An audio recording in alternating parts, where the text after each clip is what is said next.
यकीनन बेहतर महसूस कर रहे होंगे। जब तुम अच्छी खबर सुनाओगी तो बेहतर हो जाऊंगा मेरी प्यारी बेटी। तो फिर आका, राहत महसूस कीजिए। आलिशार साहब की कमजोरियां इतनी मजबूत हैं कि उन्हें कठपुतली बनाया जा सकता है। क्या काफले के बारे में कुछ खबर मिली है? बिल्कुल, काइयों को आराम नहीं। तो बेशक ना हो, यही हमारे लिए फायदेमंद साबित होगा।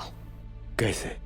इसका हल हमारे इत्तेहादी आलिशार साहब खुद ही निकाल के लाएंगे।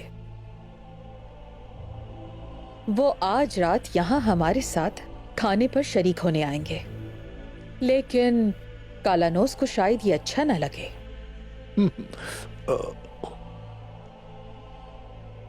कालानोस पागल आशिक। फिर मैं सबसे अहम फरीजा कालानोस को सौंपूंगा। वो अदाबाली को कत्ल करेगा। उसे खुशखबरी सुनाओ सोफिया। जैसे आपका हुक्म आका। सेल्वाडोर, बहादुर को सजा देना तुम्हारा फर्ज है, जिसने हमारे काफले पर हमला किया था। मैं उस डाकू बहादुर के पीछे साई की तरह लग जाऊंगा। जब मैं उसका गला घोटूंगा तो उसको समझ आएगी कि काफले पे हमले का मतलब क्या होता है।